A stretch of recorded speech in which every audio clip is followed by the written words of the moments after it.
All right, welcome to RealGM Radio. I'm Wes Goldberg, and today I'll be joined by Dieter Kurtenbach, sports columnist over at the Bay Area News Group, also my former colleague when I worked there covering the Golden State Warriors. And what we have for you today is essentially a State of the NBA episode. And I had Dieter on about a year ago for a very similar type of episode. I want to try to do these every so often.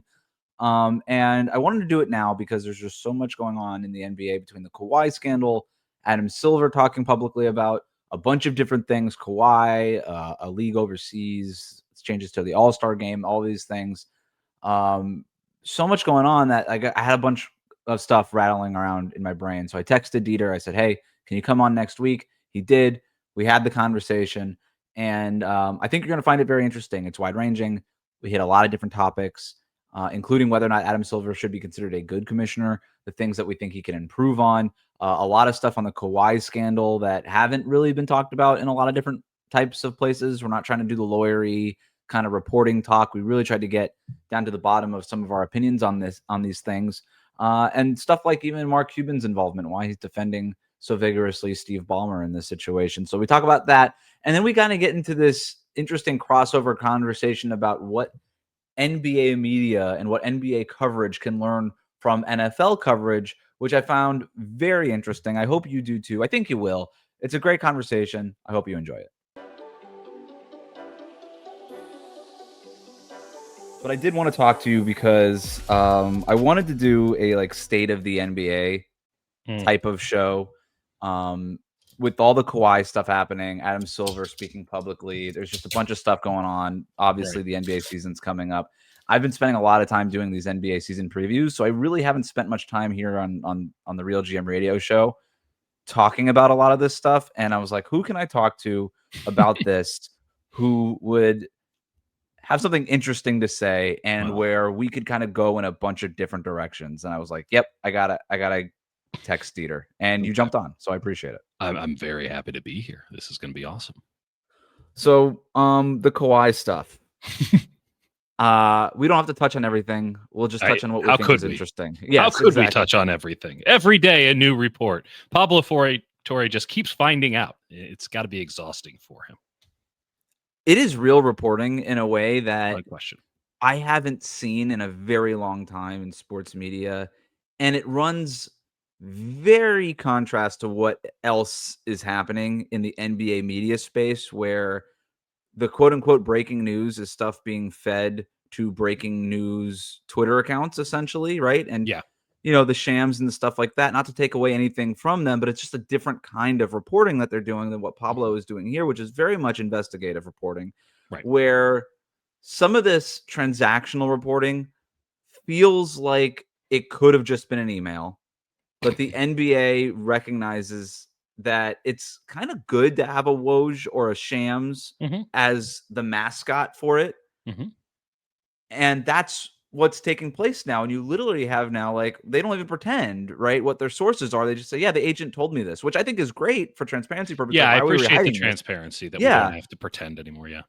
But it very clearly delineates the difference between what that is, which, not taking anything away from it, but it's very different than what Pablo's doing here. And we just haven't seen anything like this in a very long time.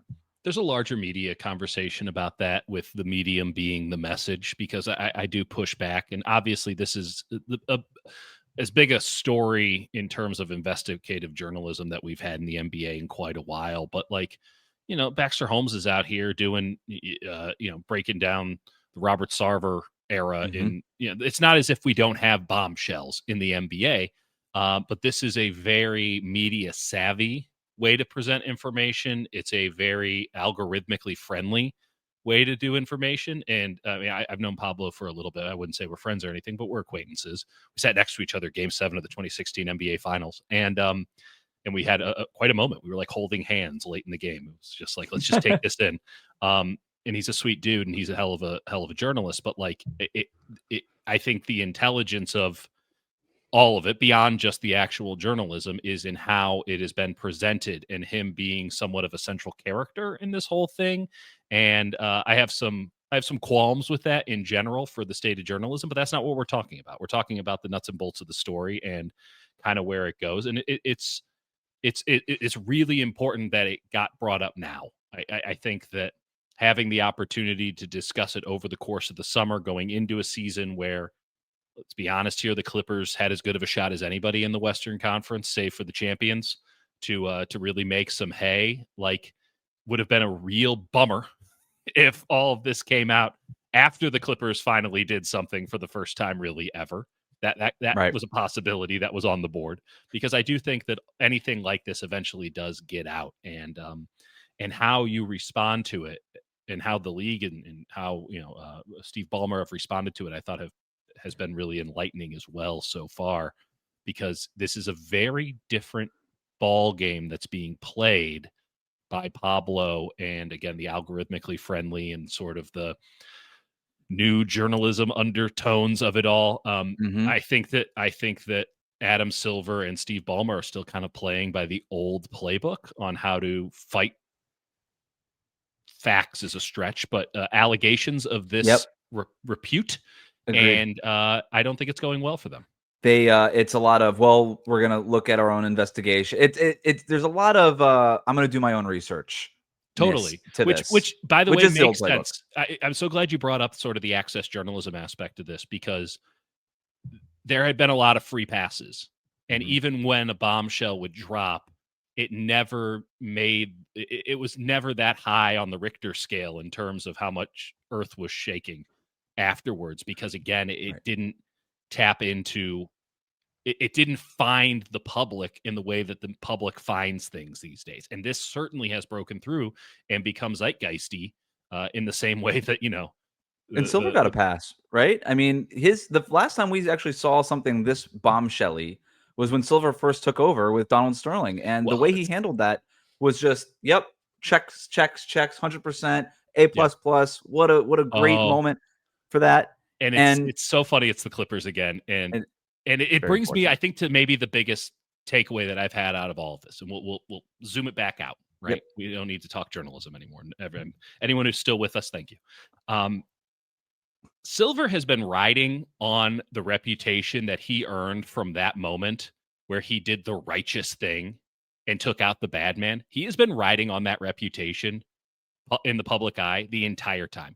Yep. And let's be clear here, that was a reputation that was perhaps not as earned. Not to say that he did the wrong thing, but it was much more a reaction to Roger Goodell and his failure to supervise the NFL for that stretch there in the middle tens. And then Adam Silver comes in and drops the hammer, and then lost the hammer for the last 10 years. Right. And it's not He to say kicked that the he should have racist been. out of the league. Out of a Wow. predominantly black league, he kicked the racist out of it. So And at the brave. time, it felt big, to your point, like, it's such a great juxtaposition against what was happening in the NFL with Roger Goodell and Black Lives Matter, Colin Kaepernick, all these Well, things. it It was even felt those before, guys just right? made an easy thing look Yeah. hard, Right. and Adam Silver was just like, "No, can't No, have the like, racist in charge of the NBA team," and then all the owners were behind him on it because nobody liked Donald Sterling. well, and all the owners were behind him because, yes, no one liked Donald Sterling, but also it's like, how much are you getting for that team? Right. $2 billion, which seems Yeah. quaint these days, but back Yep. then shattered the record. Uh-huh. And so, and you're looking at Joe Lacob and the Warriors, and they're like, don't tell anyone what we paid. So he's been riding that, and Yeah. he has maintained in the good graces because he's a good lawyer, and because he is unquestionably an elite negotiator of television contracts. He has remained in the good graces of his bosses, which are the governors of the NBA, since then, and they don't care. And frankly, it's turning into, and you'll appreciate this, Wes, as a longtime Florida Panthers fan, it's turning into a Gary Bettman situation where he's bad for the league, but he's great for the owners. Right. And he'll just stay in power because he can do all the dirty things that need to get done for the owner. Like, he remembers who he is actually working for. And Rob Manfred does the same thing in baseball. He knows who he really works for, except they have a different title there. They call it the commissioner of baseball. You're supposed to be looking out for the game. Roger Goodell's looking out for the bottom line, but the game kind of sells itself. Adam Silver needs to be the commissioner of basketball, not just Mhm. the flacky for the NBA's owners. I'm glad you brought that up. I don't want to put a pin in that because Okay. that's a huge conversation that I want to, but I want to get to Absolutely. one other point before we go down that path. You mentioned something before that this is something that probably would have come out eventually anyway. Mhm. And I'm intrigued by that because it felt like this almost did come out in 2019 when the league investigated this initially, and then they found no wrongdoing. My question, and it hasn't been answered to this point, and you see it all the time in all the articles and written up. The league investigated in 2019, found no wrongdoing, and then Pablo finds all of this stuff, and everybody's like, "You all found of what none sure of looks this? like wrongdoing." Right? All of this came out, I'm and not now sure the if you were NBA is doing like, right by this. Let's put it that way. and you have Adam Silver after the board of governors meeting saying we're going to hire this law firm, which apparently paid every reporter to mention the name of the law firm in every story because They that's saw such public knowledge. how Shams does the game now. You got to put the name in there. Yeah, it's like, oh, this guy, and this guy. The Adam Silver says, "Oh, we're gonna launch our own investigation." I'm like, "You did this already. You did the investigation part of this already. Maybe it was a different law firm, and that's why we keep talking about this one. Yeah. But why should I have any faith in you in this investigation when you guys launched it in 2019?" And I know what the answer is because now the information is out there, and you just need to re-find the same information that you may have already had before. I don't know. Now I'm getting into the conspiratorial. Now it gets a little part of conspiratorial, but what happened in 2019? That has not been answered. Well, let's also add in that it wasn't exactly a state secret that Uncle Dennis and Kawhi were going around to teams saying we'd like a no-show job. And they're not the first people to ask for that. And they're not the only ones who I would presume, allegedly, have received that. There is a way to go about this. I find all of this rather quaint coming from spending a lot of time doing college football and college football recruiting. It's like, a no-show job? Like, what a bombshell. Oh, no. Yeah. They were giving that to the second string D tackle. I said this. I did a brief monologue on the Kawhi stuff when it first happened. I was like, they're in jeopardy of turning into college football in the way of like NIL deals. And that get a clearinghouse. Right? You need, and it kind of becomes like the Wild West of stuff. And that's not what the NBA wants, especially when the crown jewel for Adam Silver is literally this hard cap. Yes. Which, oh my God, we legitimately do not have enough time because we have life responsibilities and things of that nature. Has nothing to do with podcast limitations, has everything to do with us wanting to stay married. And we would talk about that for about 14 straight hours. But the idea that this is, I don't think it's like the tip of the iceberg or anything, but how about this? How about we swing it this way? I don't think that Steve Ballmer thought he was doing anything wrong if in fact he was doing something wrong. And that's for everyone out there to infer and perhaps this law firm to determine.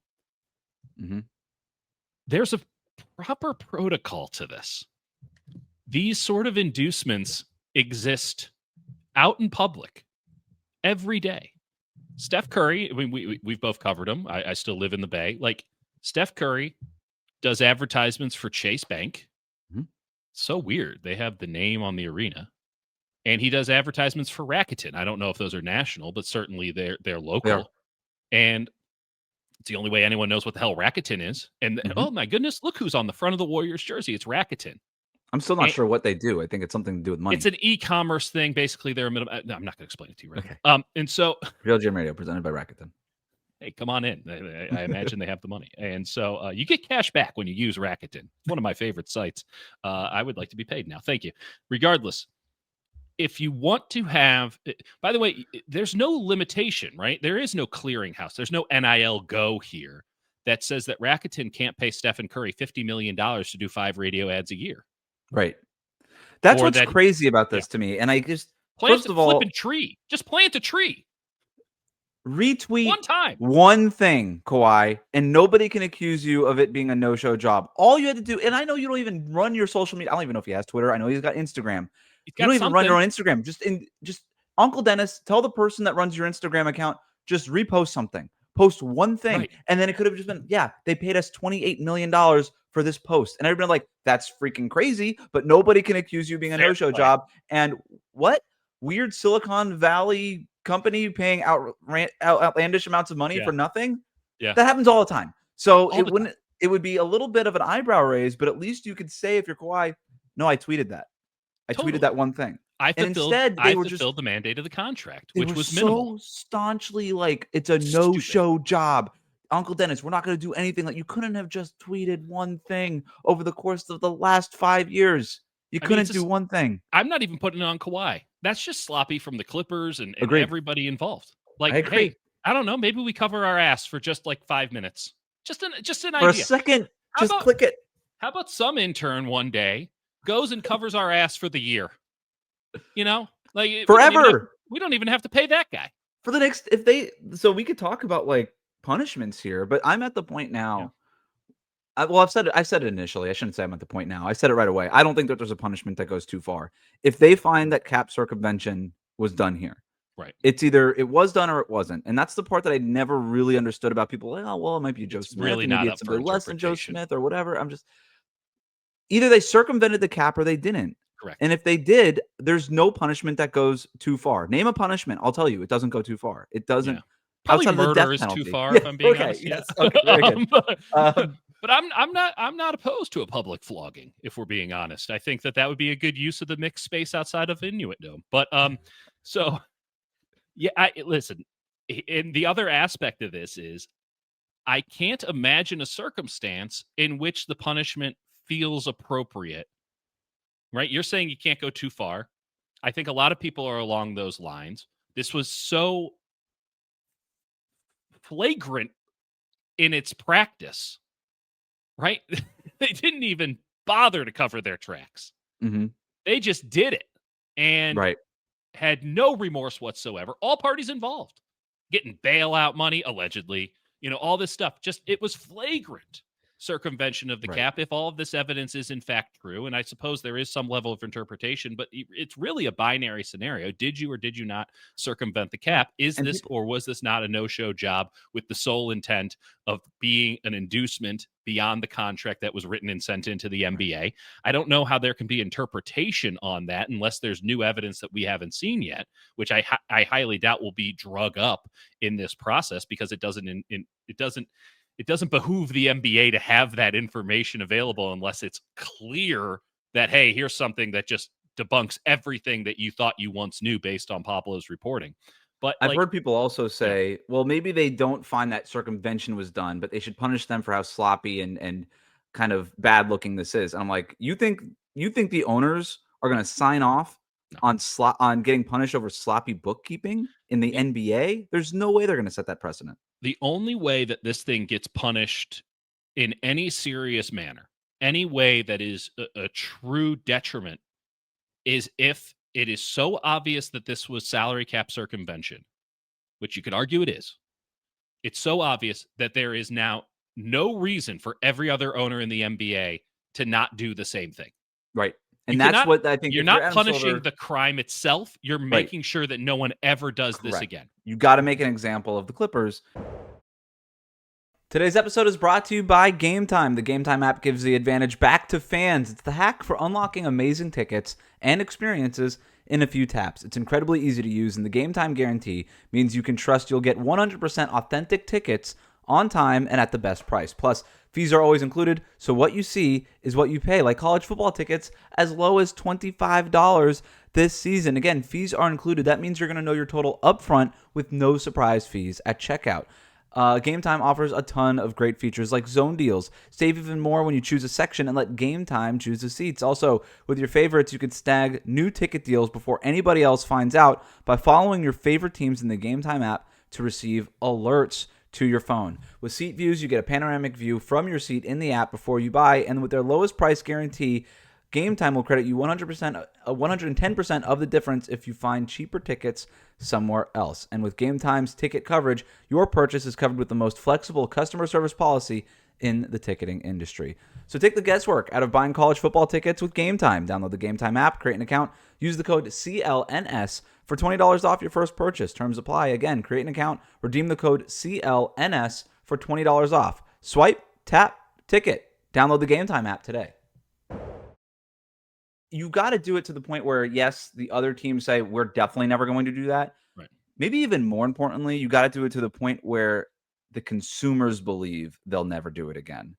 And that's the biggest thing to me if I'm Adam Silver. Consumers give a damn? I think for fans who have always looked at sports and said it's rigged, this is a big flag of like this. Yep, told you it's rigged. It's always rigged. These stars get a bunch of money. How? And they can't. I don't think that the NBA can allow that to be the perception. I have a hard time understanding where that perception comes from. Like Kawhi Leonard was never going to sign with the Cavaliers. Sorry, Cleveland fans, you have a hell of a basketball team, but like he was never going to re-sign with Toronto, even though he asked for reportedly this exact same situation. Like 10% stake of the Maple Leafs, which is pretty crazy if the reporting is accurate. Hell of a buy. I mean, I would want 10% of the Maple Leafs. And you know what? But here's the deal: you would have seen him in a Maple Leafs jersey, right on the glass. He would have fulfilled the mandate. I'm a part owner. You yeah, can't why not? find that out. I'm sure Rogers Communication was a real gem to work with in that, but that's neither here nor there. Along these lines, like it's always been, there's always a conspiracy. There's always behind the scenes stuff. This is a league that is run by like 15 people, and 3 of them are high level up people, and the rest of them are superstar players, and they get to call their terms across the board. And so it's a question of, and I think every owner and governor and GM and coach in the league feels this. Like we're at the mercy of the A+ talents in this league, to the point where bad teams put themselves at the mercy of B+ players and then stay in bad situations. And, you know, the teams that have that A+ player feel like helpless, and require unbelievable amounts of luck, Lakers, to overcome just the terrible circumstances that would befall them should that player no longer be A+ or retire or demand a trade out because something happened on the side. And like, I don't think that any of these people who are making the decisions in terms of like, we're going to sign guys to contract, like they're totally at the mercy of these players. And if a player comes in and says, hey, I'm not coming to you unless you give me this, like, I'm not saying that they did anything right, and I'm not trying to advocate them of responsibility, but like, I do feel for them a little bit. You come in and it's like, you're the Clippers. You need to get Kawhi Leonard. He'll go to the Lakers, and he'll you know, if it's all things are equal, he'll go to the Lakers. And it's like, well, we can't make sure that all things are equal, so I guess we'll do the no-show job. Like, I kind of feel for him because and you're they call Steve their Ballmer. shots. You take over the team shortly before that. You want to make a big deal. You eventually want to build your own arena. You only get that kind of support and the ability to do all that stuff if you have a guy like Kawhi, who people were talking about as being the best player in the league coming off of that 2019 championship. And he played like it for that playoff series. An unbelievable basketball player in the very rare occurrences that he plays basketball. By the way, where's the investigation into that contract? He barely plays. And then they make the Paul George trade and all these things. And it's much of a disaster. Part of the deal, right? Part of the deal. And as much of a disaster as that was in hindsight, it was the right thing to do in the moment. Maybe they got a little bit above, too far over their skis. They had to do it. But I remember you and I actually having a conversation saying, I don't think I would be giving up Gilgeous-Alexander for Paul George right now. But they did. Yep. That worked out. I remember talking with somebody, several people at training camp in Shea's first year, training camp. And people saying, this guy's going to be a star with the Clippers. People with the Clippers being with us. I'm like, that guy? Like, why? How do you know that already? And they're like, no, he'll be a star. And I was like, and they were right. Maybe they didn't think he was going to be the MVP, but I think they thought very highly of him. If they thought he was going to be the MVP, they wouldn't have traded him. Let's be clear. Correct. They wouldn't have needed Kawhi Leonard. But I'm glad you brought up the star thing, because you're so right. This league is so beholden to stars, and not just because of the marketing part of it, which is an obviously big arm of that, but because that's how you win championships. Fundamental to the sport of basketball. You got 15 players on a roster. One of these guys. Yeah. And yet, I wonder if we're doing it wrong, because there is no question that the Clippers Kawhi experiment was an abject failure. Correct. No question. There's no way to argue against it. It was a failure. Paul George doesn't even play there anymore. All the reporting around this situation is that they're basically just waiting for Kawhi to be off their many different kinds of books. And that they're ready to sort of reset and do something post Kawhi. You'd have to get their books in order to find out how to get him off it, but right. It's like, wait, we have Kawhi off of these books, but he's still on these books. Does he play for us anymore? I don't know. He's on the. Make sure he's not in those books, though. He can't be in those books. But make sure he's off of those. You know. Books. I feel bad for the accountant, but there's somebody in charge of the books with the Clippers, and they're having the worst couple months of their life. They're just like, I hate these books. I don't want to do books. So Kawhi, that whole experiment, failure with the Clippers. Unless, of course, the Clippers win the championship this year, which you and I don't think is going to happen. That's a separate conversation. But so far, it's been an absolute failure. Kevin Durant in Brooklyn, failure. Kevin Durant in Phoenix, failure. James Harden everywhere he's been. Houston, it was a good run, but never won the championship. Yeah. Kyrie Irving, traded, superstar, traded, failure. Hasn't won since he left Cleveland with LeBron. Right. Should teams stop acquiring these star players at all costs? Because over the last 15 years, Dieter, I love this question. Only one player has moved teams and turned that new team into a legit title contender. I'm familiar with him. He seems to be pretty popular and pretty famous. It's LeBron James. He did it 3 times with Miami, Cleveland, and you could argue 4 times. The first time he went to Cleveland, he got drafted there. Miami, Cleveland, and the Lakers. Yeah. We talk about stars move all the time in the NBA and all these things, and it's sort of true, although it does tend to be the same group of stars. I call them the disgruntled 5 because it's just like these are the guys that are. It's Kyrie, it's Harden, it's KD, it's all these guys that keep moving. Russell Westbrook used to be. Russell Westbrook was part of that club. Yeah. He Jimmy might have Butler, had his membership redacted. Jimmy Butler was part of that club as well. So you got it. Yeah. The disgruntled 5. That's great. The disgruntled 5. And these are the guys that were moved. It's like, oh, well, star players move every few months. I'm like, no, these star players move every few months.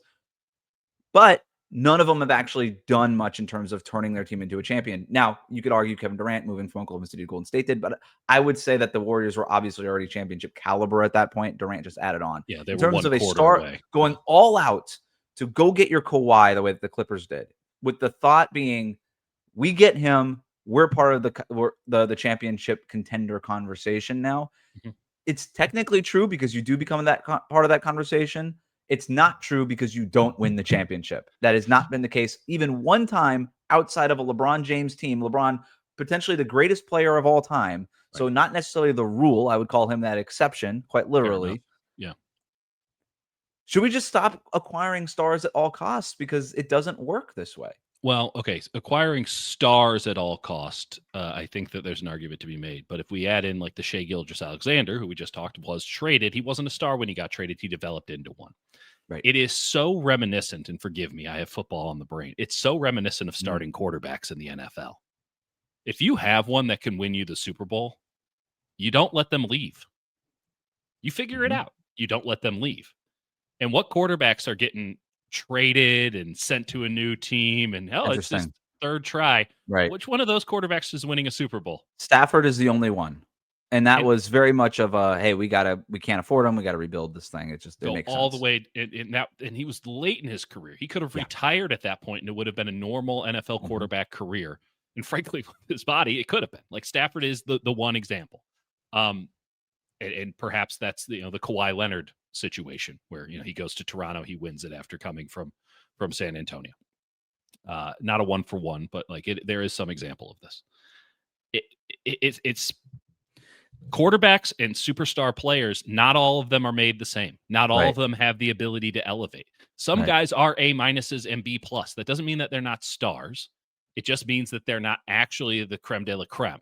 And those creme de la creme guys, if you have one, you try your damnedest to never, ever lose them. And if you lose them, you write a Comic Sans letter. So it's just very reminiscent of that. I can't believe in a team that tries to build using somebody else's building materials. It's fascinating. You're talking about that. And yet we don't talk about quarterbacks as in, hey, you haven't won here in 2 years.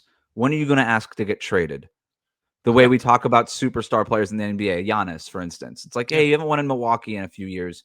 Right. When is Giannis going to ask to get traded? Lamar Jackson had the franchise tag thing a couple of years ago, but nobody's being like, hey, Josh Allen, hey, Lamar Jackson. Josh Allen plays in Buffalo, New York. Mm-hmm. Patrick Mahomes plays in Kansas City, Missouri. Right. Aaron Rodgers and Brett Favre played in Green Bay, Wisconsin. Now, obviously, those two, it faded. That was more of a Packers decision. But, no one's like, oh, they need to get to a bigger market. It's bad for the league that these guys are there. Or the idea that they couldn't win there, right? One good offseason, one good draft, and you're back in it in a year or 2 years. In 1 season or 2 seasons, you're right back in it. And if Adam Silver has accomplished anything, I do think that's where the parity part comes in. I do think Adam Silver looks at the NFL and says, I think we can keep stars to stay with their teams if there is a real belief that anybody, quote unquote, Right. there's instead of 3 teams every year that can actually win it, Mhm. what if that was 7 teams that can win it every Right. year? Right. And what if the barrier to entry to get into that group isn't as high as it used to be before? And I think you're already seeing that with teams like the Indiana Pacers, who Right. legitimately could have won the finals last year had Unquestionably. Halliburton not tore his Achilles within the first couple minutes of Game 7. Yeah, it doesn't take much Or to lose even the track of. Celtics the year before that. They statistically very dominant team. I would Yeah. say that Jason Tatum isn't one of these guys who tend to be the guy that you need to have to win a championship. So, or even the Well, Warriors, frankly, in 2022, Steph was that guy, he was but the that rest one of the guy. team wasn't really that team. But it was a good team around him, right? It was. It didn't reach the standards, which is oftentimes given after the fact, where these teams are lionized as these great teams with Right. unbelievable Nobody talent. calls the Warriors that great team. That's easily the worst Warriors team to win a championship. Right. A pretty high standard, to be fair. Like the These teams are greatest team good. you've They ever won seen. the championship, but No, they're no, no. not Like the I'm just standard saying, has like, come down a notch. and I think that that's smart. What does the Mhm. NFL? What is the separating points in the NFL? If you were just a novice and you were to look at an NFL game and say, "Oh, I wonder who's going to win," you'd say, "Who has the better quarterback? Who has the better head coach?" Mhm. That is not the case in the NBA. For the NBA, for a long time, is who has the best second and third stars, and it does not matter who the coach is. Mhm. And that created this sense of temporariness because of the disgruntled five and so many others of their ilk, where players move all the time in the NFL. It's a constant, but the quarterbacks never move. So you can count on the one star being there, and it matters who their coach is, as you can attest, being a Miami Dolphins fan. Like that pairing has to work. And if that pairing doesn't work, you're looking for a new coach or you're looking for a new quarterback. Right. But instead, the way that and this is fundamental to the sport, so I don't think it can ever be a one for one, but I do appreciate theoretically the idea that the NBA is going for here with these cap rules, trying to prevent second Mhm. stars or make it more difficult to have even a semblance of a reasonable team around 2 true stars. Is you want It's that really the continuity 3 of stars that they've eliminated. I think you right. could argue, is Halliburton and Siakam 2 stars? I would say yes. I think Siakam is very borderline all NBA. I would be like, yep, that's Tatum and Brown, But you can they have can them, but you can't also have Drew Holiday and right, Porzingis and Derek right. White. You have to make decisions now. And I'm with you on that. But like you want to have the faces of your teams being your superstar player who has Yeah. no incentive to leave Right. and the head coach. I don't think that they ever maybe put this together, but I do think that coaches need to start mattering a little bit more, and Mhm. not having somebody in a position of this guy runs the show, they have systems, they play a style. Not having that, I think, is really kind of problematic to the league because it just creates everything is who he play for all the time or who he coach for all the Mhm. time, and it's really hard to keep up as a casual fan or even someone who's in it. It's like, who the hell's the coach of that team? I don't Yeah. know. What's it matter? It doesn't matter. And it's not having that The not having coaching that stability. conversation is very unique to the NFL. Well, that's not true. I mean, Major League Baseball, the manager very much matters. Right. I think that's a thing. I love when NBA teams have like offensive and defensive coordinators. Like I love that. I'd like it when a team has a flippant identity. I Yeah. like it when teams do things that other teams don't do. That's why the Pacers are so enjoyable. Mhm. They're like, we're going to push it. We're going to push it. Mhm. And there are some teams that are like, we're going to go really slow. That's great. There's not enough. And the Warriors have their identity. That's, obviously it's based on Steph. Every team's identity is based on their players if you're doing it right. Mhm. Like, that means you're just coaching to your skill sets. And that's why And it's important to have those players with those coaches have that level of partnership. The Steve Kerr, Steph Curry, the Greg Popovich, Tim Duncan, the Eric Spoelstra, Dwayne Wade, like these partnerships matter. and obviously this analogy doesn't go one for one because there's no LeBron comparison ever. Right? Like Right. there's no He NFL breaks all the version of rules. LeBron James. He is Yeah. that supreme. But like Michael Jordan didn't win a title until Phil Jackson came around.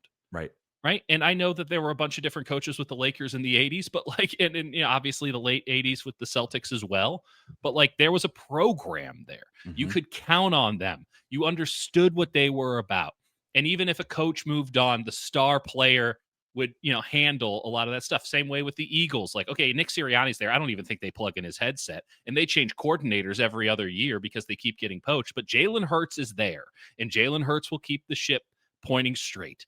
And like you Mhm. can count on that, not just as a fan of the sport on the whole, wanting to watch a game on a Sunday because the Eagles are probably going to be on in primetime some way, but also just in your market. Like, yeah, we don't have the best quarterback or we don't have the best star, but we got a good coach and we have an opportunity to bolster the situation around this guy to, maybe put ourselves in a better situation. Now, there's an argument, and I should not be talking about this because I'm not any sort of an accountant, but there's an argument to be made that having max contracts puts an immediate limit on the ability to effectively do this, because you just default to most or least, right? Netflix used to have 5 stars, and it turns out that people could not handle any sense of ambiguity or any level of nuance because they would just go 5-star or 1-star, and it's up or down. And so if you have a player of certainly some repute who, might appear to be a star, that A minus B plus guy, as opposed to an A plus guy, you just give them the max. Right. And that's what makes the extensions coming up. Like, for instance, a guy like Tyler Hero, right? He's going to be eligible for a $50 million a year max. The Heat are not going to give him $50 million a year. But under the old rules, you just did it. Under the old CBA, you just did it and you figured it out later. Zach LaVine is still working on one of those kinds of contracts. Brandon Ingram, very similar situation where it's just like those guys just got it. Everybody recognized there was something lower than LeBron and Luka and Jokic and Giannis, but it's a will they or won't they? You either give me the max or I leave because somebody else is going to give me the max. And I think what we're entering right now in the league is fascinating. And I think this is a good thing where negotiating is going to be a thing now in the NBA. And that's awesome. I don't know anything about that with this Kuminga situation with the Warriors. Correct. Exactly. We're seeing it, right? Like, and I think it's great. I think it's great for the league that negotiating these contracts matters, that these players actually have to make decisions based on not just money. It's, hey, opportunity to win, money, What an idea. How can I maximize my long-term potential to go make sure that maybe I'm taking a little bit of a haircut now, but I can make more money later on the back end of my career and all this stuff. All that stuff matters. And I also by the way, same argument for teams. Teams have to be more prudent. Teams have to think about it. They can't just default to this guy is this sort of a player, therefore he gets this amount of money because that guy. You score 20 points per game, he gets $40 million. No, every penny is sacred. You got to negotiate it. Now, I do think that another level that maybe, again, they erred on, having the max contracts is probably errant, though it's going to be very difficult to talk about negotiation with the Players Association to get rid of max contracts. So you could make the argument, hey, you can go up to the limit. Some team wants to pay you 50% of their, 70% of their salary cap, let them. But the flip side is the roster flexibility on those guys, because these deals are fully guaranteed, creates another problem. You're locked in. You end up in a Paul George situation, which at the time, it's like, give Paul George what he wants. He's a great basketball player. And then or a Joel Embiid situation, comes off the MVP. I would bet that had Paul George been a free agent 2 years from now, he wouldn't have gotten the contract that the Sixers gave him. I think they were still almost operating under the old rules of let's just go get the star next to Embiid. Right. But once it became clear that the Clippers weren't going to pay PG, because they negotiated with him, and they were like, nope, not worth it. Yeah. And they got chastised for it. Like, you draw the line here, but you wouldn't be willing to go there and give them that. That's a good point. Yeah. And no, they were right. They were right. And so I think we'll probably get to that point. You're not wrong with the guaranteed contracts, because it does lock them in. But we're going to have that correction period, I think. And then I actually think it's a good thing to have those guaranteed contracts, because I know you've done this, Dieter, because I've read your columns, like where you're breaking down the NFL salary cap and what this guy makes after June 14th and before June 14th, and this guaranteed, and we're going to move this bonus money. That's awful. Screw that. I don't want any of that stuff in the first and second, third and fourth aprons are enough for me. I don't need all that non-guaranteed. And maybe it's not necessary because of the size of the roster, but the inability to get out of a bad situation does feel the teams that suck in the NBA always suck. And you can make the argument like the Cleveland Browns and the Jets exist in NFL, but like they just keep making different mistakes to suck.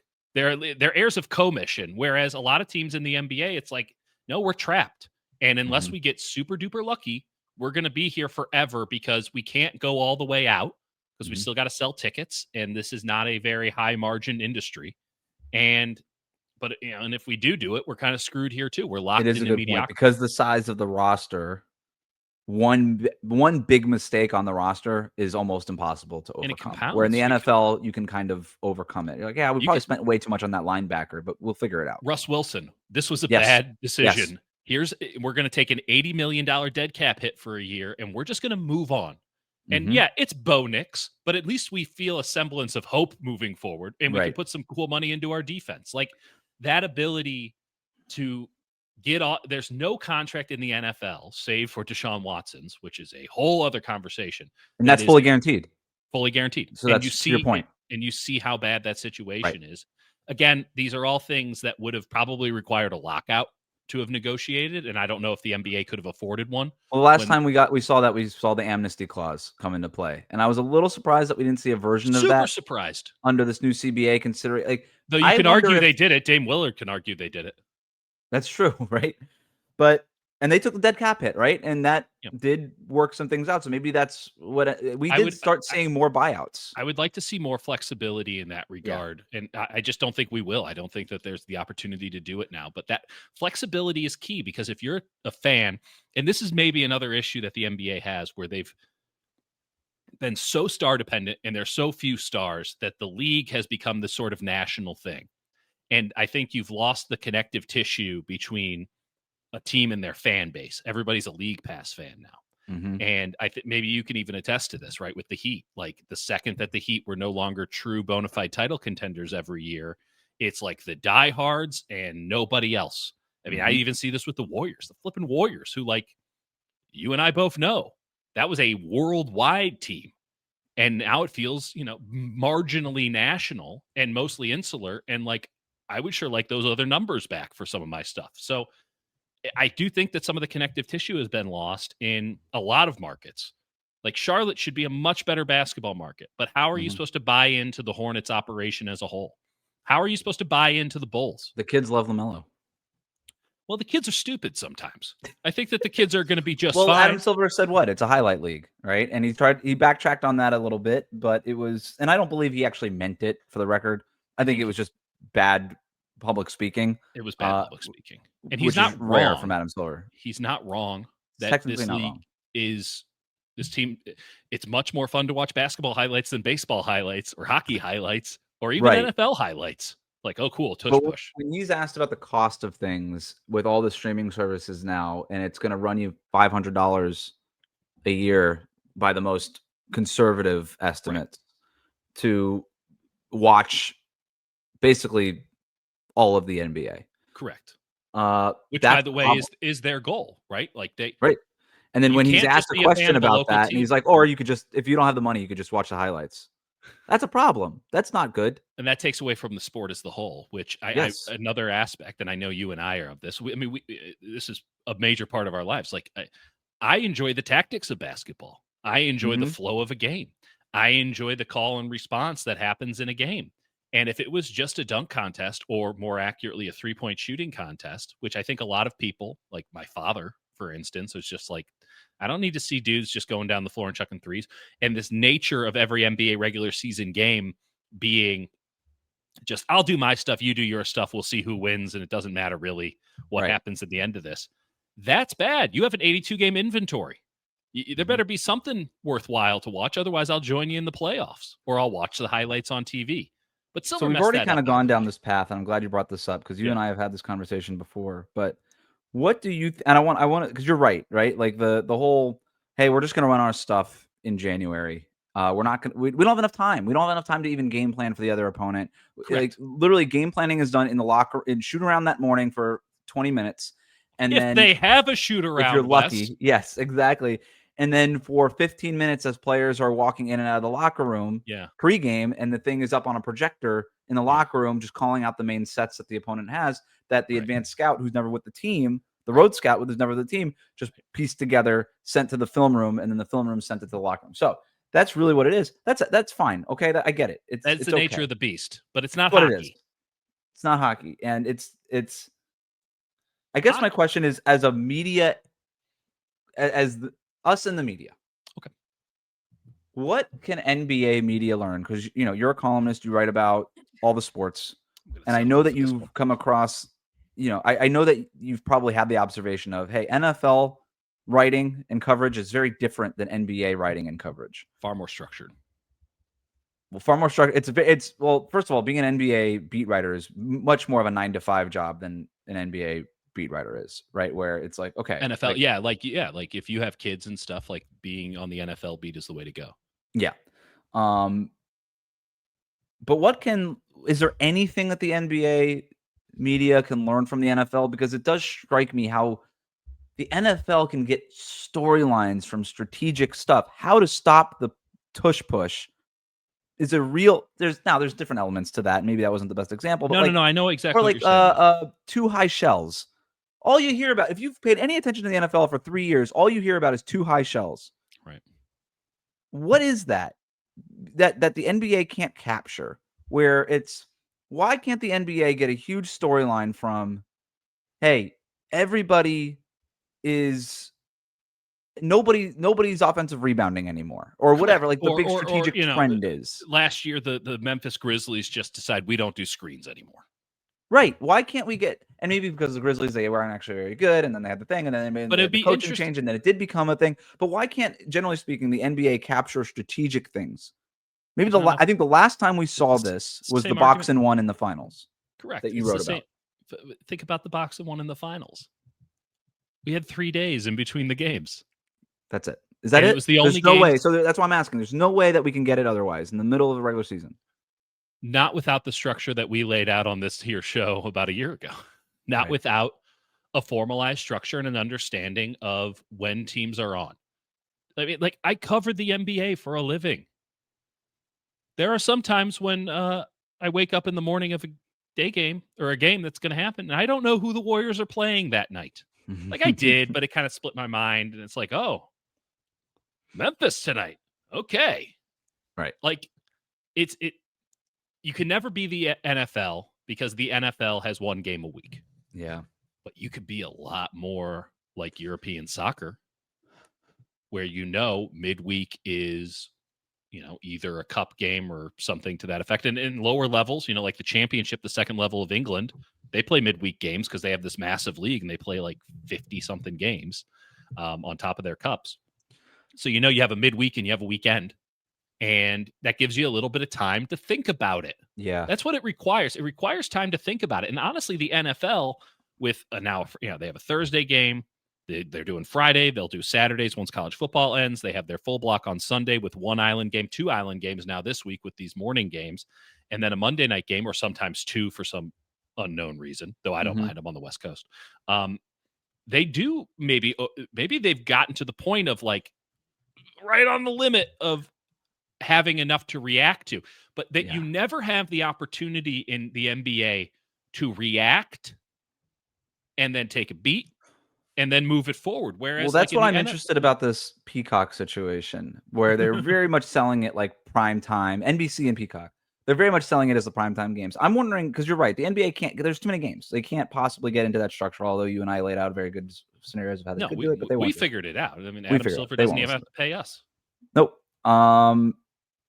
But there's maybe something happening here where, for instance, like you have free products, right? And then you get to pay for the deeper product. And you see this with like apps a lot, or even like freemium. People that do what we do, right? Where it's like, hey, here's the free product. You hear me on the radio, now pay for my columns. Freemium, yeah. Freemium, the freemium thing. Freemium model, yeah. If you're getting maybe there's a way where, okay, we are going to talk about the things that are national. That's the free part of the freemium thing. Tuesdays and Thursdays are our big national nights. And then Sunday afternoons in the NFL season is whatever it is. I forget how they laid it out, but it's really Tuesdays, Thursdays. Those are our big national nights. Like a Friday thing with Amazon. That's a whole thing. Right. Well, it's like Thursday Night Football, right? It's like, do we really need this? So Tuesday, Thursday, let's call that our premium nights. We're going to talk around those games more than we talk about the other games. And if you're a real sicko and love the NBA, we got games on all night, and you could buy your Pluto TV subscription and your NBA League Pass and whatever else you need to figure out how to watch the Charlotte Hornets versus the New Orleans Pelicans, because you're a sicko. And I'm glad we have you for our bottom line, and we will cater to you in some way, shape, or form. We have the NBA app that has this many videos popping up and all these things, and that's for you. But for the casual fan, tune in on Tuesdays, tune in on Thursdays. You'll see your stars. You'll see probably the same 8 to 10 teams all year long. But guess what? That's the only 8 to 10 teams that you really need to care about. because we've packed the national schedule with the teams that actually are contenders that matter. The key words that you just said there are you'll see your stars. Mm-hmm. But will you? I mean, until they figure out a way to ensure that I think the Bengals are on a lot of primetime games this year in the NFL. Right. Well, we're not going to see Joe Burrow. So do I want to see the flipping Bengals? Mm. No. Now, the NFL doesn't have that flexibility. One game a week, and they flex later on, but you can't flex Thursday. You can't flex Monday. You could flex out of a Sunday night game that's bad, but you have to do it weeks in advance. Mm-hmm. When you're dealing with the level of inventory that the NBA has, one, you say, okay, here are our major games. Okay, well, let's then deconstruct that. ESPN has the rights. They can do ABC, ESPN, whatever their new godforsaken app situation is. Prime has some rights. NBC has some rights. Okay.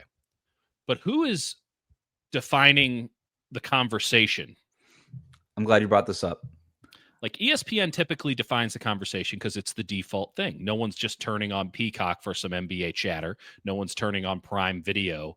I mean, they got rid of their daily sports programming stuff. So who's defining the conversation? Now, I would make the argument that it's just been Twitter, which might be why we're all in this problem today. But like, if ESPN is going to be considered the baton carrier of NBA coverage, and I'm not going to get into what it is, how they do that, and my disagreements with a lot of that stuff outside of Tim Legler. But like, why are they going to promote a Friday night game on Amazon or a Tuesday game on Peacock? Well, they're going to promote their inventory. I'm so fascinated to see because you're right. And before I make any sort of judgment, I'm very interested to see how Amazon and NBC cover their sports, cover their inventory, because there is a real opportunity for them to not be ESPN, which I think is key. And ESPN did the best thing they could possibly do. Right. Well, ESPN did a good thing, I think, in getting inside the NBA, and they said, okay, we're going to be this. This is what we're going to be.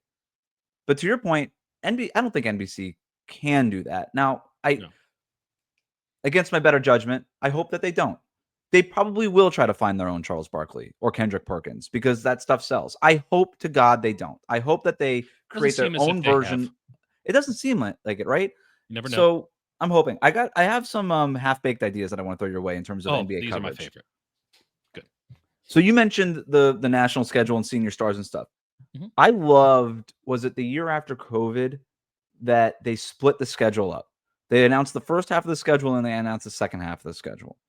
I thought that was really cool because that ensured some really cool games in the second half of the schedule. I recognize you can't possibly do that every year. It's a nightmare. It's a nightmare for teams to organize their. There also wasn't the competition for the arena space. Right, exactly. So you can't do it.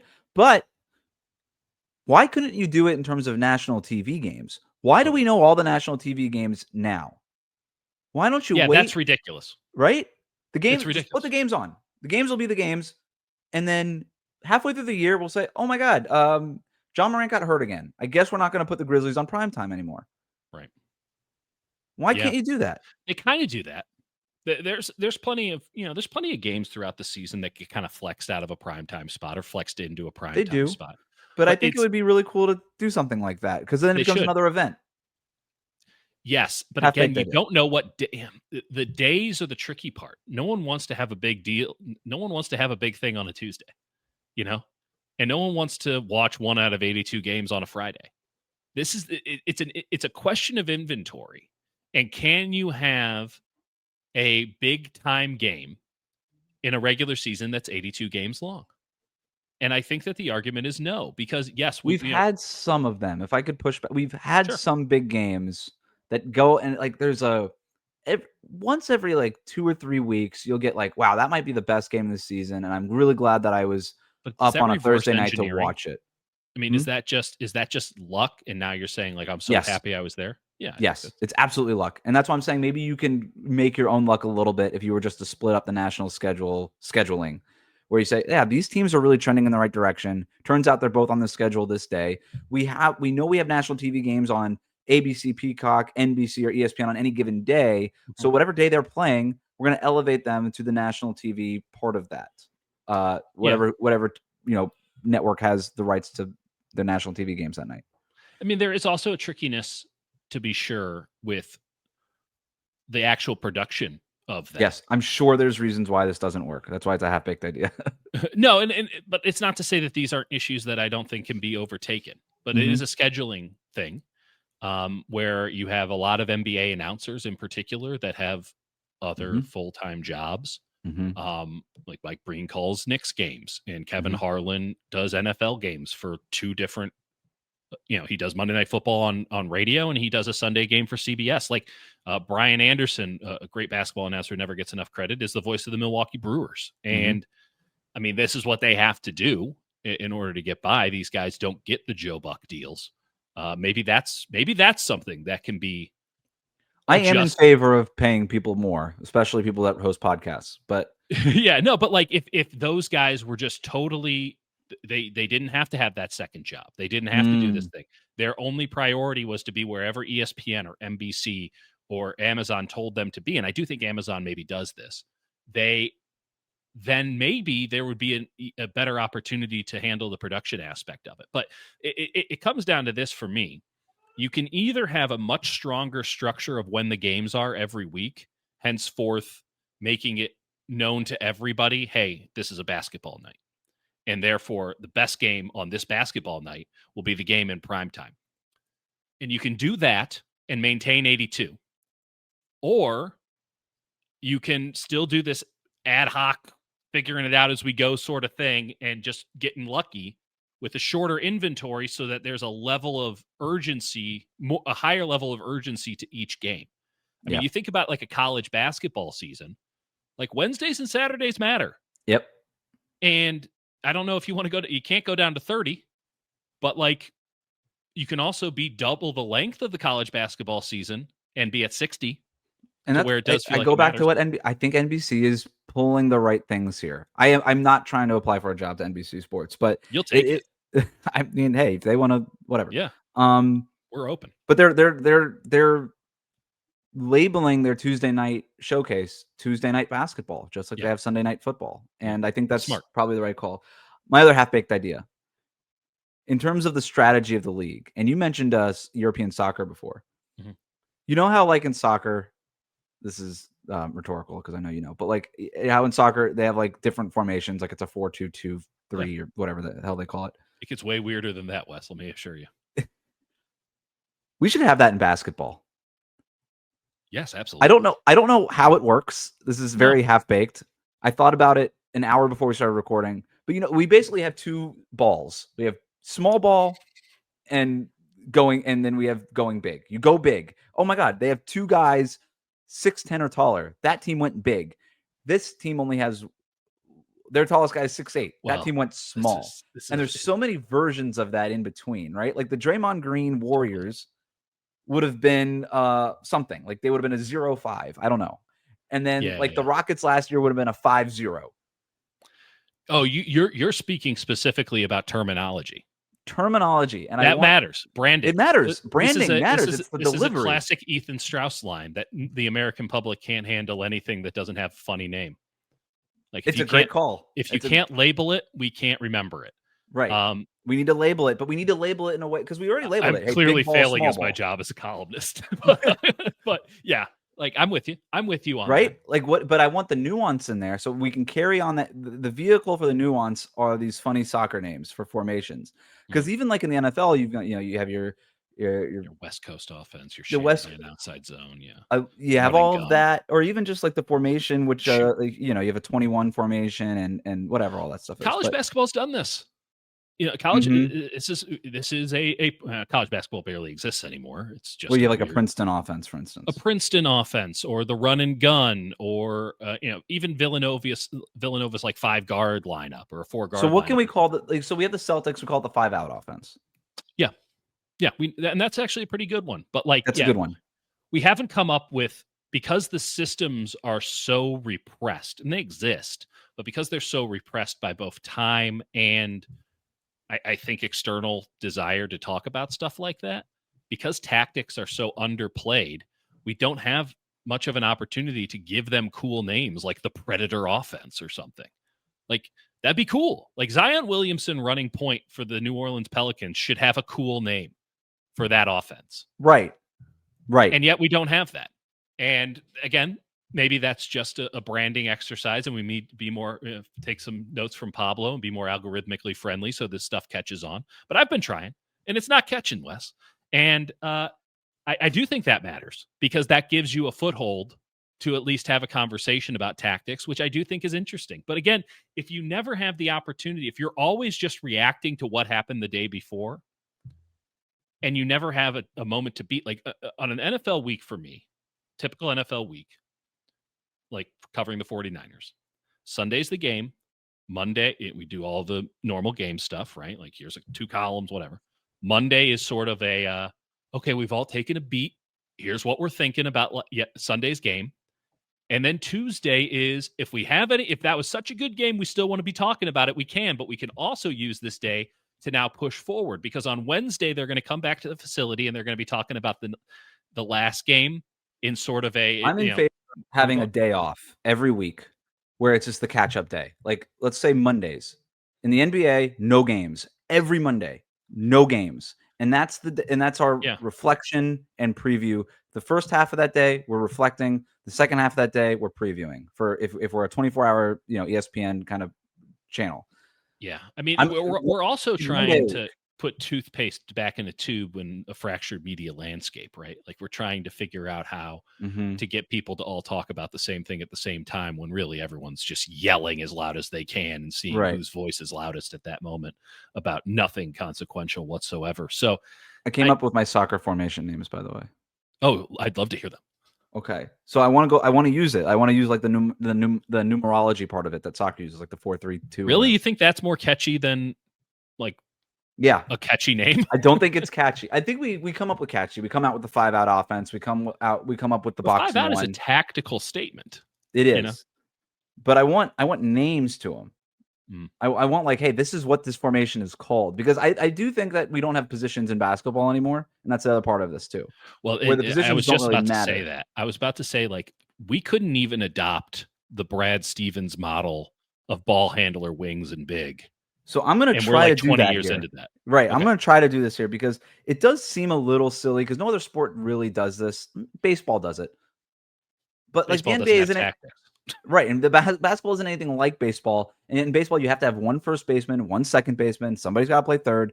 And in basketball, it's like, okay, somebody has to be the point guard. We have to label somebody the point guard. And it's kind of silly that we do it that way. So instead, we're going to go ball handlers, wings, and bigs. Those are your 3 positions. Brad Stevens model. The Brad Stevens model. Now, in the way that the numerology model works, you have 3 slots. The first slot is for your amount of ball handlers. The second slot is for your amount of wings on the court, and your third slot is for your amount of bigs on the court. Okay? So that's what we're going to call these players. So the Warriors, for instance, when they have Draymond at center, would have 2 ball handlers, let's call it with Steph and Pods, and 3 wings with Draymond, Jimmy, and somebody else. But you just said that Draymond's the point guard. Like, how does that properly reflect? Like, that truth. And now you're putting combo guards in there. Is Draymond the point guard with Pods and Steph on the court? Yeah, he's always the point guard. Well, everybody handles a little bit, but I would consider Draymond a wing-ish type of player. It'd be funnier if you called it like, and this is the NFL does this, right? Like, so I've been obsessed with defensive fronts for the last couple of months, and so this is good. Okay, go ahead. So like, you're the 3-4 and the 4-3. Not even that. Let's get even more specific. So on the defensive line, they have these things called techniques, and they are ridiculously numbered. But like, it's a 9 technique to a 0, outside to inside, effectively on each side of the line. Okay. And so, like, there's something called, you can call it a mint front, or you can call it a tight, T-I-T-E front, which is a 4-eye technique. Don't even worry what the eye is. It's an inside shoulder of the guard. 0, which is right on the center, and then another 4. And that's called the mint front, or the tight front. Or you can call it a 4-0-4, because that actually has a ring to it. And like those or like, going back, like the Bear defense or the 46 defense. Well, it wasn't actually because it was 4 and then 6. It was because the guy who made the defense was number 46. And a Bear front is just a cool nickname for, like, it doesn't matter. We won't get into the issues because there's an argument about what the Bear front is these days. So just having that name, I think, matters. So you have to come up with a name for your 5 being the point guard. Draymond So you Green, would go, Nikola so Jokic, even like Sengun. the two high shell is the Vic Fangio defense. Technically, Sort of. it's the two high shell, but we kind of call it the Fangio defense sometimes. Right. And we both know, and they mean the same thing. We know what we mean when you say it. Yeah. So maybe there is a technical formation term that we're working with here that gets then a nickname applied to it. Yeah. And I think that's probably the right course of action here for funny names. I think it would certainly help when we're talking about the tactics of the NBA to have just something that you can immediately refer back to for a state of understanding. And in that, having an inherent concept of conflict between the two types. So I know that we run this kind of defense. Right. And that doesn't work against that kind of offense. Okay, so and you don't have to explain why. You just heard that enough times. Right. And that's where I'm going with this, because we try to do it in the NBA where the Warriors come out small and the Rockets come out big. And that sounds so sophomoric when the announcer has to say, like, this team is small and this team is big. It's like, okay, congrats. You know the difference between big and little. It sounds stupid. So instead, let's say that the Warriors come out in that they come out in a 4-1. Yeah, or they I call it a 2-3-0. It's a 2-3-0.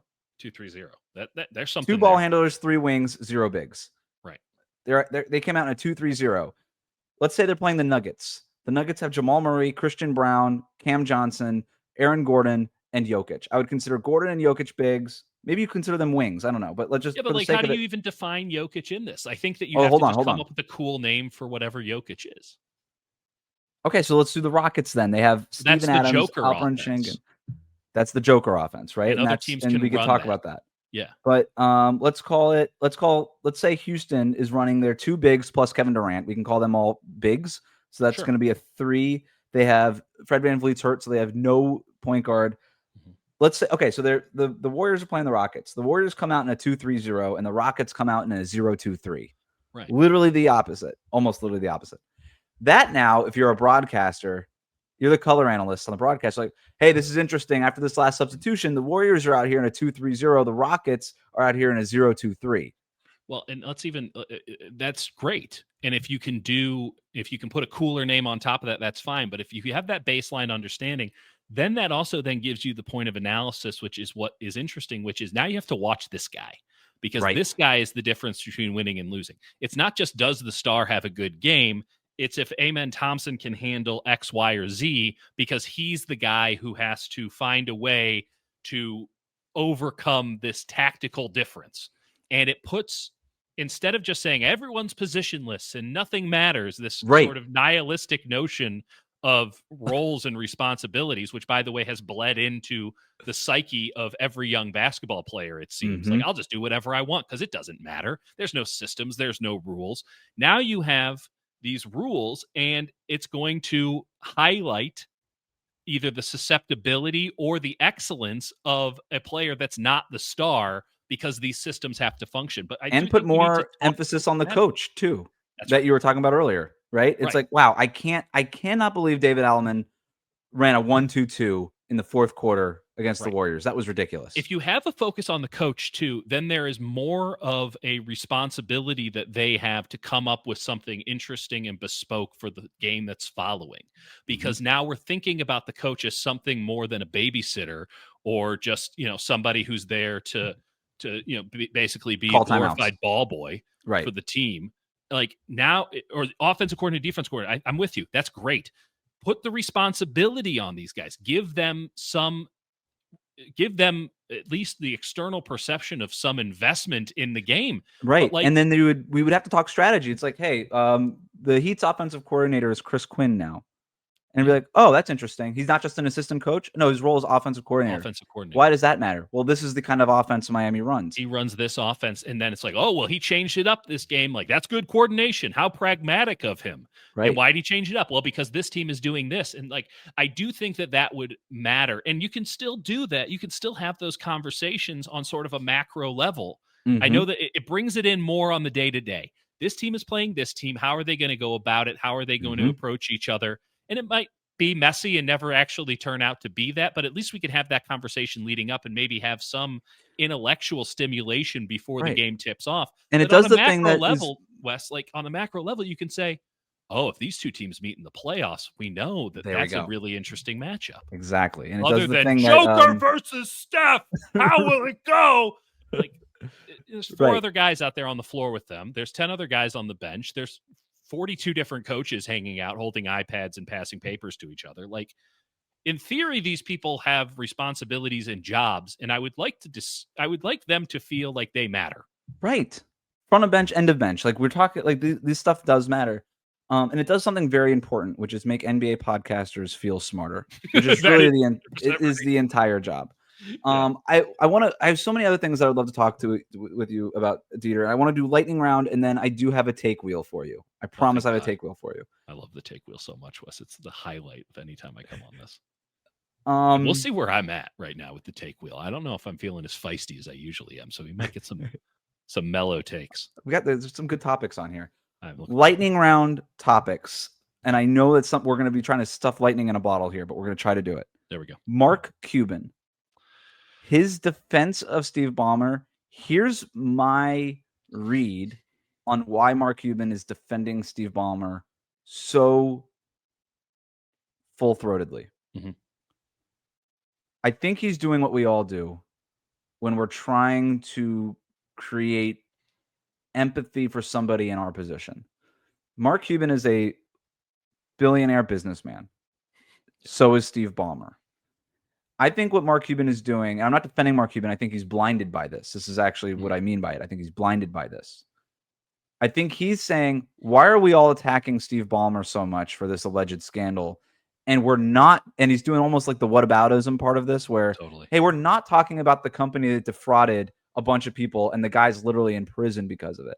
I think that's just what Mark Cuban is doing, and that's my read of it. You can view it as support for Ballmer. You could view it as support for the Clippers, or what is he denying, or what is he in on? I don't think he's conspiring against anything. I don't think he actually really cares about Steve Ballmer all that much. I think what it is he's saying, as a businessman, I get attacked way too often for deals gone wrong, and people think that and people that are litigious maybe have come after me, maybe not quite as publicly, but they have, and I feel this way about it. And why isn't anybody talking about the company that defrauded everybody? Why aren't they being blamed more? Why is everybody blaming Steve Ballmer, who's a businessman like I am? That's my read on it. I think he's blinded by that. It's an unbelievably good take, and I'll take it one step further. He is doing a billionaires are people too argument. Yes, right. And he's not wrong. They are, in fact, people. But he's also trying to have his cake and eat it too. Mark Cuban is only famous because he's a billionaire, right? That is his thing. He is the billionaire Mark Cuban, not just some guy who did a thing. He's billionaire Mark Cuban. And Steve Ballmer is either former Microsoft executive, but he's billionaire Steve Ballmer. He has failed to understand that their fame is directly tied to their money, and that they are now famous people who have no say whatsoever in how they are merely vessels for other people's opinions in the public sphere. But Mark Cuban, and you can tell that he's doing this billionaires are people too thing because he still thinks he's a person. And you can tell he still thinks he's a person because he's out here tweeting. Right. Loser behavior. Loser behavior. Media members. He left Shark Tank for this? Well, it's like he doesn't understand. This is one of the fundamental things that I bumped up against in my career. At a certain point in the media landscape, which is what I can only speak about, business-wise, you are no longer, in fact, a person with your own opinions and your own ability to speak your mind fully. You are a character. And that character is on a television show or on, not this podcast and not most podcasts, which is why I think so many celebrities are like, oh, I get to go on a podcast and say whatever I actually think. I don't have to be the character anymore, because the character has a script, and it might be like a Curb Your Enthusiasm improv script, but there are certain beats that have to be hit so that television looks good or a game broadcast looks good. And this sort of just living and shooting it with your buddies thing, that's for people. people don't make good content in general. Unlike, obviously the show does, but like, also, Wes, we just did try to break down the entire sport of basketball into numbers for about 10 straight minutes. So maybe there's some validity. I don't see the problem. I really don't see the problem. Keep going. I don't see the problem either, except for the fact that someone's going to watch this. And I guarantee you one person's turning it off at that point. I mean, the rest of them are going to subscribe and like, but one person's turning it off. I'm open to ideas for this numerology system. I don't claim to be a math don't think person. for a second that that's not all I'm going to think about for the rest of the day. So, and we will talk about this off air. My point is, there is a level of character. Mark Cuban is a character. Okay. Mm-hmm. It's not to say that he is personally a character. It's not to say that he doesn't have hopes and dreams and sadness and happiness and all of the human emotions that actually exist in the world. But he is a character. He was a character on Shark Tank. He is a character as a public figure who has to, and this is why they have publicists and image coordinators and all these things. And he wants to be a real boy. And he thinks it's unfair that he has to give up anything in order to get the fame. And so he doesn't understand why Steve Ballmer is being held to this different standard because, again, billionaires are people too, but they're not. They're not. And if they were, they wouldn't be famous for the amount of money they have. And I can tell you, Wes, how many Silicon Valley, how many billionaires are there? Way more than there are in the public sphere. And you never see from them, you never hear from them because they're real people who keep their mouth shut and don't play the character. You can't be the character and want all the perks of being a person. And Mark Cuban wants it. And therefore he thinks Steve Ballmer wants it. And he's just showing his bare ass every day on the tweet machine. We're going to downshift from billionaires to multimillionaires. Oh, that I can relate to. Now you're speaking my language. Now we're in my ballpark, baby. Half-baked idea that I forgot to mention. Oh, cool. I'm assuming, like everybody else, you hate the new All-Star Game format, USA versus the world. I don't want to spend any time on that, but you could just give me a yay or nay really quick. It's stupid. Just stop trying. Good. New idea for All-Star Weekend. A new idea that I didn't propose to you a year ago. This is a new idea. I want to hear it. Okay. Let's stop. Here's the fundamental problem with the All-Star Game itself is that we are pretending that it ought to matter. Correct. And because we're pretending that it ought to matter, and because the people who are actually participating in it aren't also pretending that it ought to matter, we're getting mad at those people who are not pretending because we're pretending and they're not. There is one level of conceit. It is not shared. Better said than what I just did. What if we all just stopped pretending and we broadcast the real All-Star Weekend? And here's what I mean by that. For the most part. Keep it PG-13. Okay, well, good luck with that. Everybody knows what All-Star Weekend is now. Mm-hmm. It's all these players going to their different events and doing their things. And in between all of their events and their showcases and their shoe deals, their programs and their speaking engagements and all this crap, they have to play in an All-Star Game. Correct. That they're more tired for than a game that they would be playing in the regular season. That's right, yeah. First of all, get rid of the All-Star Game. Don't need it. Just play the concert. Everybody just wants the halftime show. Just do that. Do the dunk contest, do the three-point contest, right. Do it all in one night. Make it all about Saturday. Mm-hmm. Have your concerts, the whole thing. And then I want to see cameras following these people. No. Throughout Los Angeles doing their thing. Cleveland. Sorry, I'm just really dunking on Cleveland. Like, oh, man. In Cleveland, I want to see. That is even actually more interesting to me. How does an NBA star spend his time in Cleveland? I know what they're doing in Los Angeles. Exposure to the off the court of the NBA. We don't need any more exposure to it. I'm so sick of it. I don't need to see these people. It's ruining. It's removing the veil of superiority from these guys. It just makes a lot of them, not all of them, but a lot of them, just look like vapid, empty children. Okay, going from place to place. You're right. The solution is correct. The solution has always been you maintain your All-Star Weekend, and then on the Sunday, instead of the All-Star Game, you have the in-season tournament championship. All right, that works. I was also going to say just broadcast the scrimmage that they have before the actual All-Star Game. Now I'm for that. Way more interesting than the All-Star Game itself because then you actually have some shit talking. Yep. You could pull players off to the side because the game doesn't matter. It basically always just turns into like 3-on-3 and 5-on-5 pickups. And you just pull a character from off the court, be like, hey, it's such what do you think of LA this time of year? Yeah. You just do a quick little interview off to the side and just do it. But like again, mic them all up.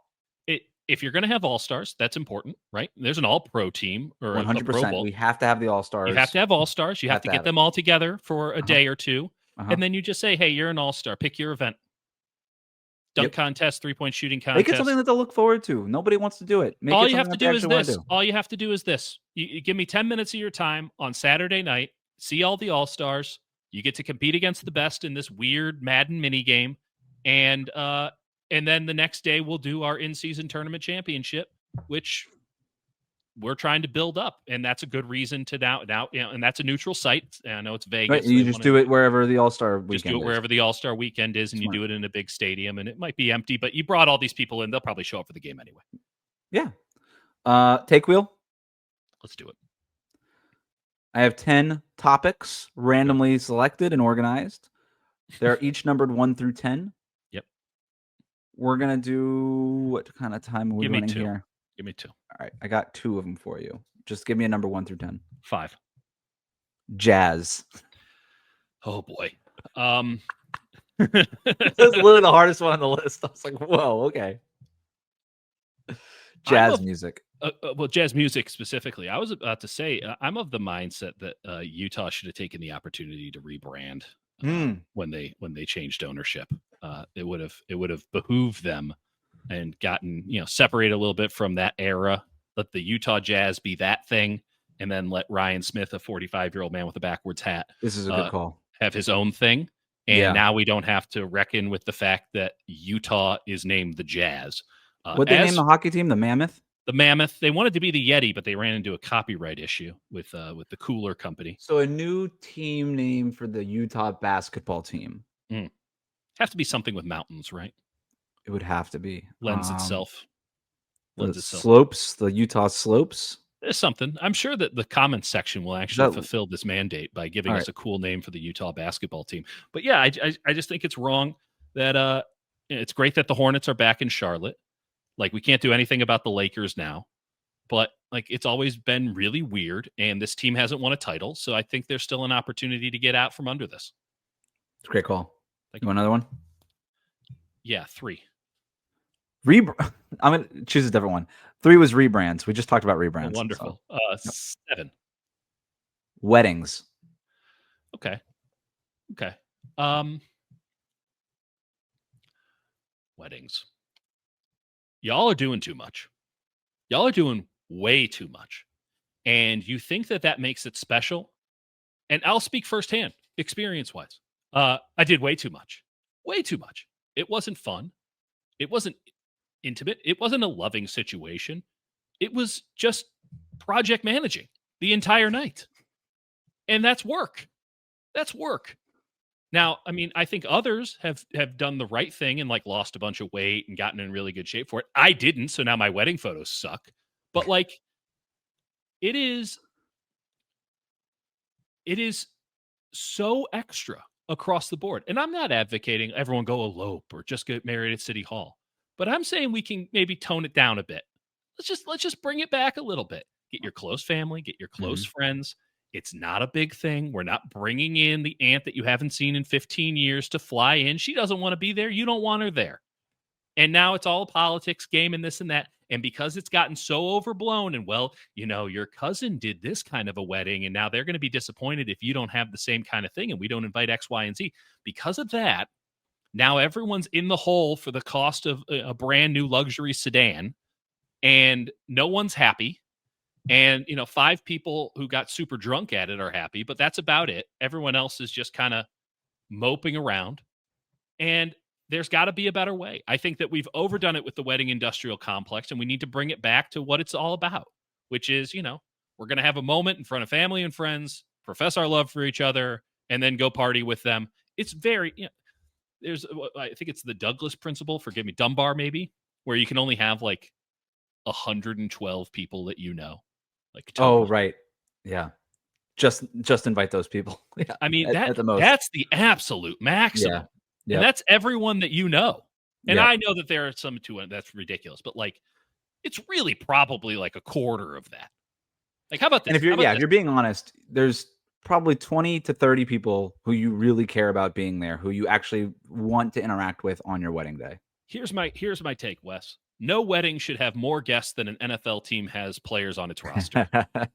No, and 53? you know what? You get to have a practice squad. Someone's out, you get to bring them up to the 53. But you get Right. 53. I like the wedding practice squad idea. The wedding where you practice actually squad. This is a great idea. You get 53, and that includes officiant. Right. And people drop out. People drop out last minute, and that's why you Listen, need the practice squad. You got to have a call up day before the game. That's cool. You got the Plates practice paid squad. for. But like, and listen, kids count. Like everyone's counting. They might not be on the 51 in terms of costing you anything, you know. And that's a deep cut for the NFL heads out there. But like, 53-man roster. I will not include a band in that for what it's worth. No, that's entertainment. That's a separate thing. You're not interacting with them. It doesn't matter. Bride and groom, bride and bride, groom and groom, whatever's up your alley. And then that's 50 people. That's 25 aside if you're doing it evenly. Theoretically, I would sure hope that there's some crossover there. But you get 50. You get 50.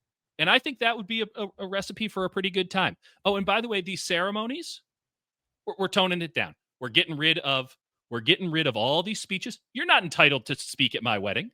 If I want you to speak, I'll let you speak. And it's a 2-minute warning. We're using nothing but football terms here. 2-minute warning. Time limits. 2 minutes. And time limits on the ceremony itself. Totally. I don't need. Our officiant was like, "Hey, do you want to put like sand in this wine bottle and then cut it in half and light it on fire and then do a prayer over it or something?" And I was like, "Nope." Yes, but no. I'll do that in my own time. Thank you. Yeah. I don't need to do this in front of everybody I got else. enough sand bottles at my house. I can do like. Do I want to do that? Absolutely. As a bit, though, I want it to be a bit where everyone's in on the bit. But 53, I have about 1 million takes on this. Let's go 53-man roster for the wedding. Okay. I like it. Squad. It's great with the practice squad. It's awesome. Quick tips for people who might be getting married soon. Don't do the video. Not worth it. You'll never watch it. If you're on a budget and you need to cheap out on something, cheap out on the cake. Number one reason why. All cake is good. Nobody's going to be upset with it. Also, and nobody eats it. No one eats it. No one eats it. And everybody's drunk by then anyway. If you're looking to always have an open bar. But okay, that's the third. My third big tip. Multiple bars. Open bar if you can afford it, and you should have 2 bars, less lines, makes for a better time. Here's another, and get rid of these photo booths. It's ridiculous. No one wants that. No one wants that. I don't. Because then you end up having people waiting in line at the photo booth instead of being on the dance floor or doing other things. Correct. Get a band. Real music matters, unless you're like really into EDM, in which case that qualifies as real music for you. But I can't imagine that your grandparents are going to be down with that. Limit the speeches, and if you're going to have kids at the wedding, which listen, we're pro kids here. Yep. We're very pro kid, but you can hire people to watch the children during the ceremony, or lock them in a closet. It's fine. That's fine. They'll live. Just poke a hole, open the door every 10 once minutes. In a while. How about they're the photo booth? You go into the photo. Everyone's like, "Oh, we're going to do the photo booth." In fact, now you're babysitting the children. Yeah, you just hand them a bunch of Kodaks, and there you go. There you go. Also, last thing on weddings here. Nobody told you had to dance at your wedding, like a choreographed dance. Nobody told you that, Gen Z. No one wants it. Nobody said, "Hey, what's your choreographed dance for your wedding?" This isn't a talent show. You're getting married today. Stop choreographing weddings. Nobody needs an entry thing. I don't need to I don't know when dream. I dreamed a dream thing. What is this? No. This is crazy. Every time I'm on TikTok, it's like here's my we're practicing our wedding dance. No, that's you don't TikTok need a choreographed dance. You can't do that. I would also. I've been to weddings where it happens. No, the whole let's bring in the starting lineup. Like, if you're going to do it, there's only one appropriate soundtrack. It's Sirius by the Alan Parsons Project, and you do it in the entire oeuvre of the Chicago Bulls 1990s intro. If you don't do it that way, I don't want it at all. Right. That's and the you only better way be it works. wearing basketball Which, by shoes. the way, I've been to 3 weddings where that happened. That's great. It's the only times that it worked. Everyone else, it's like, hey, how you doing? And it's like, the these one thing two I people asked don't for at know my each wedding. other. I asked for 2 things at my wedding, and I put my foot down on these 2 things. And this was the only 2 things I was in control of. Pigs in a blanket had to be an hors d'oeuvre. It's not a party unless there's pigs in a blanket. Correct. And I wanted a fog machine, smoke machine for my wife and I's entrance into the venue. That was it. What was the song that was playing when you were coming in? September. Classic. Yeah, classic. That was it. But we didn't do we didn't do like a whole big and here they come. It was just like, no, we walked in, smoke machine. That's how you knew we were there. It was a smoke machine. September. Yeah. We were there. Yeah. You went to UCF, so it would have been way cooler if you had gone to the University of Miami. I'm sure there were some people who were like, "Oh man, the Canes are coming." Yeah, that would have been pretty cool. And just did the whole Ray Lewis yeah, that would have been cool, shaking back and forth. And that's your moment. As a groom, you need one thing that's yours, because then everything else you need to think about, and this is for a traditional wedding, everything else needs to be about the bride, because the bride's going to remember every detail, and you're going to forget all of this even if you don't drink. Right. Sorry, male brain. It all But goes we'll away. come up with some cool names for defenses and offenses and stuff, and those will be indelible in our minds. But we will forget every aspect of our wedding, unless we have like one cool thing, like coming out like Ray Lewis from the tunnel in a Baltimore Ravens game. I had one bottle of single malt scotch that was just for me behind the open bar that the bartender knew. So every time I walked up, I got that. Yeah, That's all I remember. I had secret beers. We did our wedding in Scotland 3 years after we were legally married, and because this thing called COVID, not sure if you heard about it, and we did as a Chicagoan, and with my wife being Scottish, we did the unholy alliance of Malort and Urn Brew at the same time. I'll remember that. I'll remember that. I still feel that. I also felt this podcast, Wes. I did too. This was a great podcast. We did come up with a bunch of good, interesting names, or not. I don't know what we accomplished, but we had good conversation. That's what the comments section is for, my friend. That's right. Thanks, buddy. Anytime.